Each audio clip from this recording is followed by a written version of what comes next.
भी मानो बात, बिहार बचा लो भैया मौका है। अब भी मानो बात, बिहार बचा लो भैया मौका है। ये प्रशासन ये सरकार, ये प्रशासन ये सरकार, और कुछ ना धोखा है। अब भी मानो बात, बिहार बचा लो भैया मौका है। अब भी मानो बात, बिहार बचा लो भैया मौका है।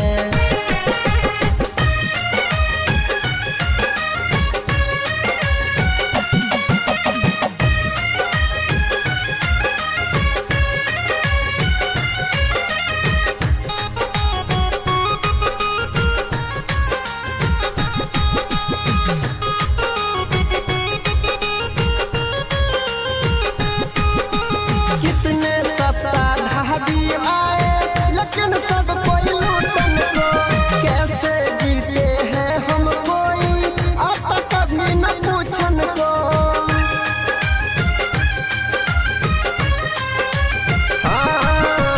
कितने सत्ताधारी आए लेकिन सब कोई लूटन को, कैसे जीते हैं हम कोई आता कभी न पूछन को।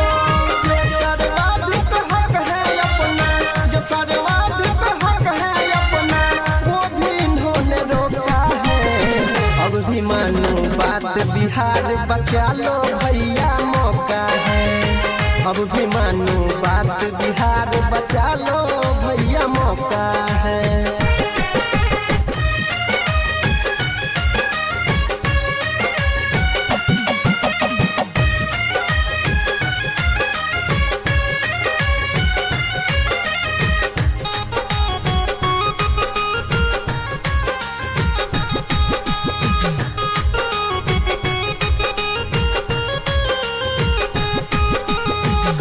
किसान सोए हत्या करते, कभी बहन लुट जाती है।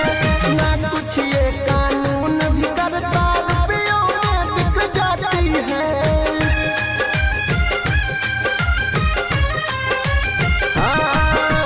कभी किसान सोए हत्या करते, कभी बहन लुट जाती है।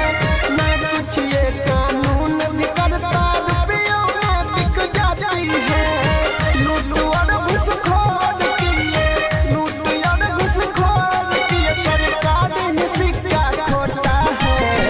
अब भी मानो बात, बिहार बचा लो भैया मौका है। अब भी